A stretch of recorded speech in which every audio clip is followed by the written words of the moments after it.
नमस्कार, आप देख रहे हैं टेक्सटाइल टाइम्स। मैं हूं आपके साथ डूंगर सिंह सोटा। आज हमारे खास कार्यक्रम टेक्सटाइल टॉक में हम आपको एक ऐसी संस्था से रूबरू करवाते हैं जो इन दिनों सोशल मीडिया पर चर्चा का विषय बनी हुई है। संस्था है सूरत मंडप क्लॉथ एसोसिएशन।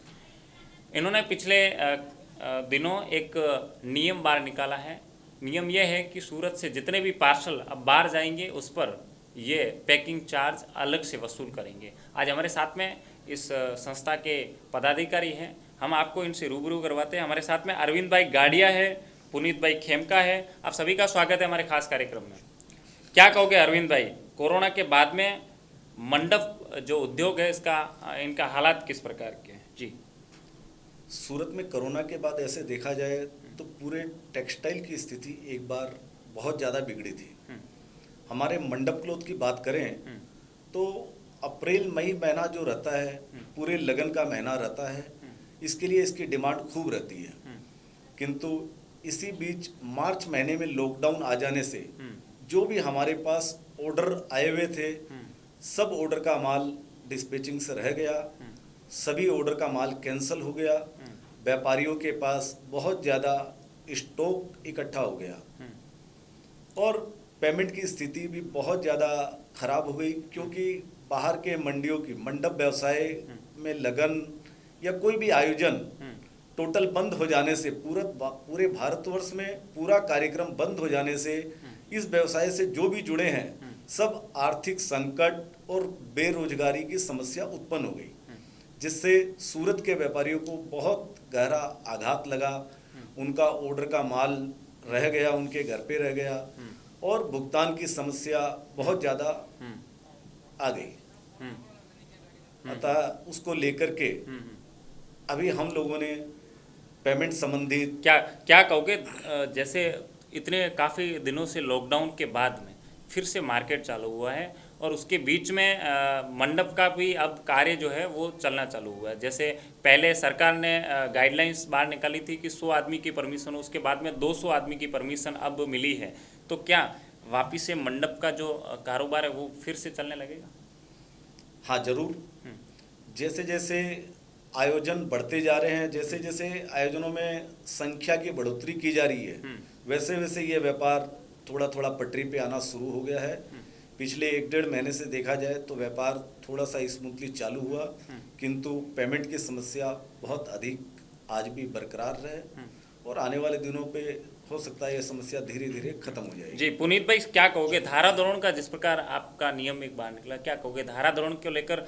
क्या मंडप क्लॉथ उद्योग एसोसिएशन क्या कुछ कर रहा है खास? इसमें हमने थोड़ा सा स्ट्रिक्ट किया है पेमेंट का, कि आगे से जो हम नया व्यापार करेंगे उसके अंदर हमें 30 दिन के अंदर पेमेंट चाहिए आरटीओ से, जो भी हमारे व्यापारी बंधु हैं। और अगर वो किसी वजह से सक्षम नहीं है तो उन्हें हमें ब्याज देना पड़ेगा, जो कि 18% पर एनम के हिसाब से हमने उन्हें बताया है कि आपको वो देना ही पड़ेगा। बिकॉज पहले हम लोग ने काफ़ी बार उनसे जो रेगुलर व्यापार करते थे तो हम लोग चला लेते थे कि ठीक है थोड़ा दिन लेट हो गया या चीज़ों की वजह से, तो उनकी भी कुछ तकलीफ़ें हैं, हमारी भी कुछ तकलीफ़ें हैं। तो लेकिन अब थोड़ा कोरोना के बाद जो परिस्थिति है उसके हिसाब से ब्याज लेना अनिवार्य कर रहा है हमने, और 30 दिन के बाद उन्हें हमें देना। 30 दिन के बाद में जो भी पेमेंट आएगा वो 18% आप ब्याज के साथ में बिल में ऐड करके जी, देंगे। बिल में ऐड करके देना पड़ेगा। क्या कहोगे जो ये ब्याज का सिस्टम है, क्या जो ट्रेडर्स है आपके, जो व्यापारी जो है बाहर गाँव के, क्या वो मानेंगे अरविंद भाई? एकदम मानना पड़ेगा, क्योंकि यहाँ भी जो हम खरीदी करते हैं वीवर भी भाई भी सब टाइट हो गए हैं, क्योंकि ऊपर से यार्न वालों का भी काफ़ी प्रेशर है और कोई भी व्यापार में एक इन्वेस्टमेंट करने की सीमा होती है।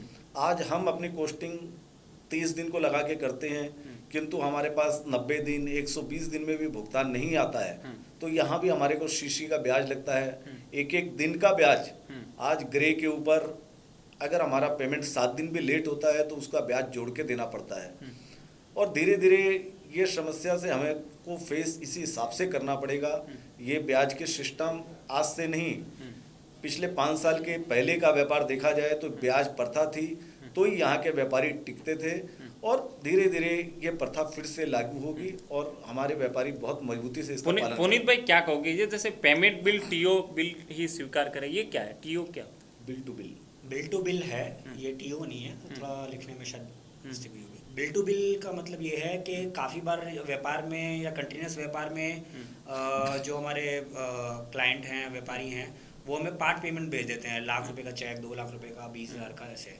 अब उनकी मंशा क्या रहती है पार्ट पेमेंट में, वो कभी भी हमें समझ में नहीं आती।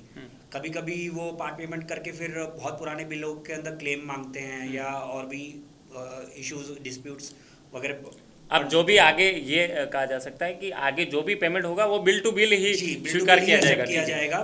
अरविंद भाई क्या कहोगे, जैसे अब जो ये सारा नियम है ये कब से लागू होने वाला है? ये नियम ऑलरेडी लागू कर दिया गया है।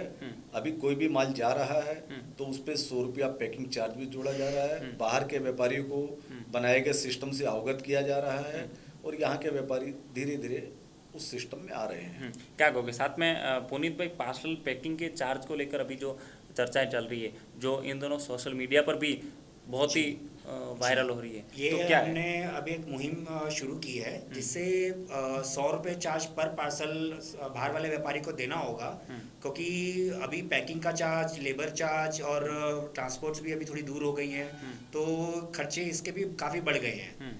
और खाली सूरत को छोड़ करके अभी तक सभी मंडियों में जितने भी कपड़ा व्यापारी हैं किसी भी तरीके के, तो वो सब पैकिंग चार्ज लेते ही हैं। तो हमने भी इस चीज़ पे ध्यान दिया और इस मुहिम को शुरू किया है। क्या कहोगे, सूरत में हर बार गारमेंट हब की बात उठती है, इस बार भी गारमेंट हब की चर्चाएं चल रही है। क्या यदि सूरत को गारमेंट हब मिलता है, सूरत में यदि गारमेंट हब बनता तो सूरत के लिए कितना फ़ायदा होगा? ये गारमेंट हब का जो विषय है सूरत के लिए बहुत अनिवार्य हो गया है, क्योंकि जो भी यहाँ से कपड़ा बाहर जाता है वो गारमेंट में जो भी कपड़ा लगता है 95% सूरत का योगदान है। 95% कपड़ा सूरत का ही जाता है। तो यहाँ गारमेंट हब बनने से यहाँ के व्यापारियों को, यहाँ के कपड़ा उद्योग को बहुत ज़्यादा काम मिलेगा और कपड़ा यहीं बनने के कारण उसमें बहुत इजी फील होगा। तो यहाँ का विकास कपड़े उद्योग का बहुत अधिक होगा। सरकार को इस ओर चिंता करके इस पे अधिक ध्यान देना चाहिए, जिससे यहाँ का व्यापार और अच्छे ढंग से बढ़ सके। क्या कोई पुनीत भाई, जिस प्रकार है ना अभी एप्लीकेशनों का दौर, डिजिटलाइज का युग चल रहा है और उसके साथ साथ में कपड़ा मार्केट में फ्रॉड कम हो, कपड़ा मार्केट के अंदर जो व्यापारियों के साथ में जो प्रतिदिन घटनाएं बढ़ रही है, फ्रॉड की हो या पार्टी प्लान की बात हो, तो जिस प्रकार अभी एप्लीकेशन का चलन चल रहा है और जिस प्रकार डिजिटल का वर्क जो कपड़ा मार्केट में पिछले कई दिनों से चल रहा है, तो क्या आपकी संस्था इस पर भी वर्क कर रही है? जी हाँ, हमारे बहुत सारे एसोसिएशंस हैं, हमारी एसोसिएशन भी कर रही है। साथ में इससे थोड़ी सी ट्रांसपेरेंसी आएगी, जिससे व्यापार थोड़ा अच्छे तरीके से हो सकेगा। क्रेडिट, सूरत है जो बहुत क्रेडिट पे भी माल बेचते हैं हम लोग, तो उससे जो गलत व्यापारी हैं या कुछ फ्रॉड टाइप के या जो चीटर्स हैं जो नहीं पैसा टाइम पे चुकाते हैं, तो उनके ऊपर थोड़ी सी मतलब हम लोग स्ट्रिक्ट हो सकेंगे और अच्छे व्यापारियों के साथ ही हम काम करेंगे और व्यापार की बढ़ोतरी होगी। क्या कहोगे अरविंद भाई, हमारे चैनल के माध्यम से आपके तमाम मंडप उद्योग से जुड़े लोगों को क्या संदेश देना चाहोगे, क्या हिदायत देना चाहोगे, खास करके दिवाली के इस पावन पर्व पर? इस पावन पर्व पर पहले तो सभी व्यापारियों को हमारी ओर से शुभकामनाएं। मैं ये बोलना चाहता हूँ, कोई भी व्यापार अपन करते हैं तो उसका एक सिस्टम होता है। अपने प्रतिष्ठान का एक सिस्टम बनाना चाहिए और उसको फॉलो करना चाहिए। अपने एक दुकान का ये टर्म्स कि भाई मुझे किसी भी व्यापारी को कितना माल उधार में देना है, कितने दिनों में पेमेंट लेना है, ये सिस्टम बना करके उसको अमल करेंगे तो मेरा मानना है कि प्रॉब्लम्स नहीं आएगी या उस पर बहुत हद तक अंकुश लगेगा। फिलहाल हो क्या रहा है, अपन किसको माल दे रहे हैं, कितनी उधारी दे रहे हैं, जिसका कोई अंकुश नहीं है। इसके कारण सूरत का कई बार छोटा व्यापारी ऐसा फंस जाता है कि एक ऐसी स्थिति आती है कि उसे इस व्यापार से दूर होना पड़ता है। अपन सावधानी से व्यापार करेंगे तो ही अपन इस मुकाम तक आगे बढ़ पाएंगे और अपने को किसी भी प्रकार की असुविधा नहीं होगी। चलो, बहुत बहुत धन्यवाद हमारे खास कार्यक्रम में आने के लिए।